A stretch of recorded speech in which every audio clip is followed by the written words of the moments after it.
Good morning, everyone. It's MK. It's day number 2 of the Free Motion Challenge with Ellen.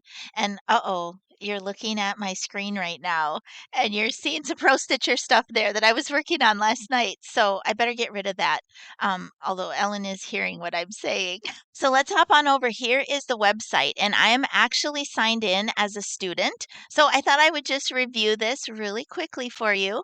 So I'm signed in as a student. And if I just click over here and go to my dashboard, I'm already enrolled in the course. If you are not, you can just go ahead and purchase the course. There is a very reasonable price on that course. Or you can also just go ahead and join up for premium membership here on the university site. My internet's a little lagging today, but let's see if it'll jump on over to my course listings.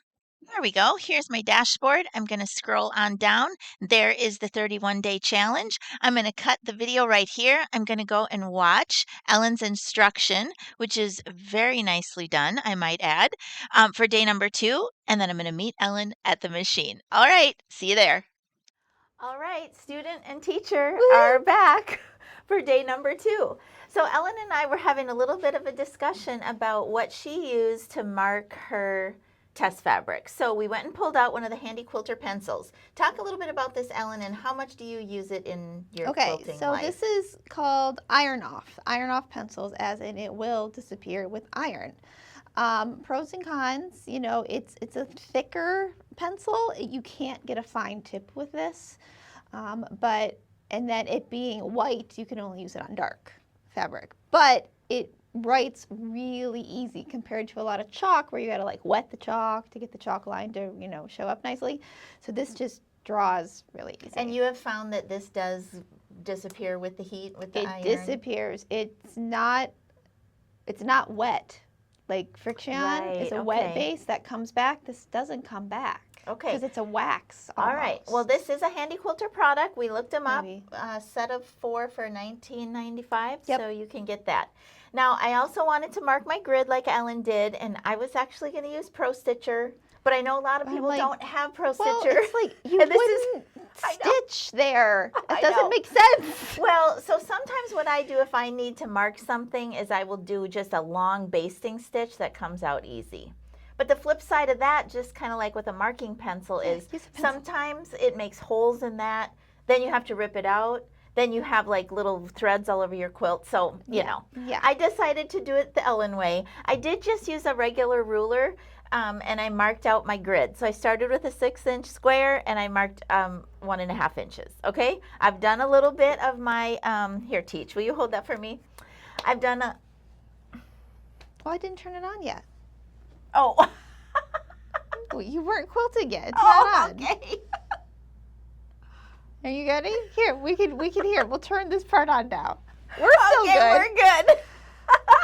We'll get better as the 31 days go along. Okay, so I've done my little bit of like air stitching. My gears are disengaged. I am going to check that today I'm starting with needle down, and I am. So that is... needle down helps. Okay, and we're on cruise. We're on 12 stitches per inch. Go for it. Okay. Rail fence it. Here we go.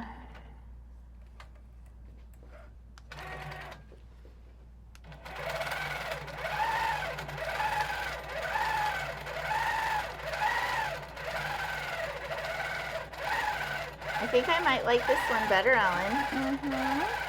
You got a grid to work with and stay inside of. Helps.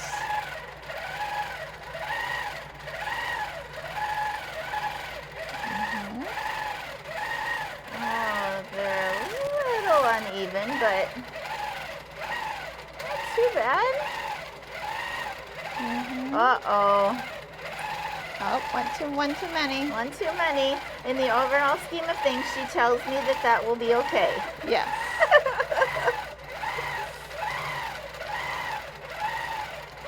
Ellen, have you learned anything about this machine here in the den? Like, do you feel like it's leveled enough?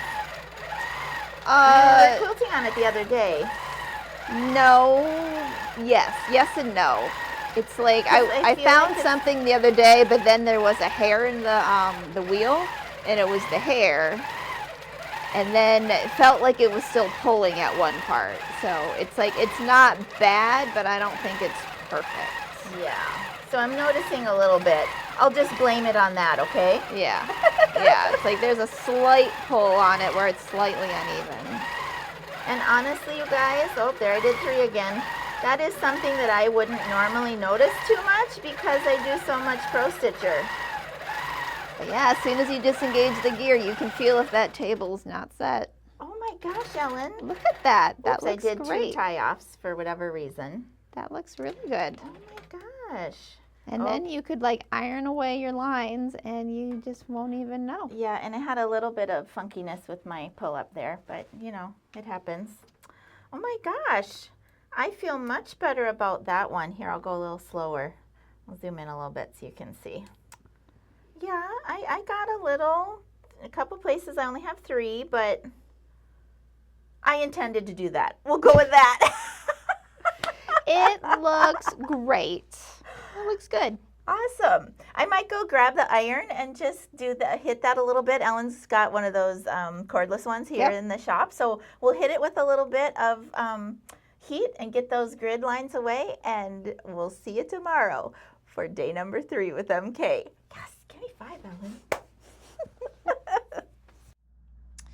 All right, here I come with my little cordless Panasonic. And this is not an iron that we sell here at the shop, but it is one that, I don't know, probably just got it on Amazon. The girls use it here when they're piecing on shop samples. And voila, there we go.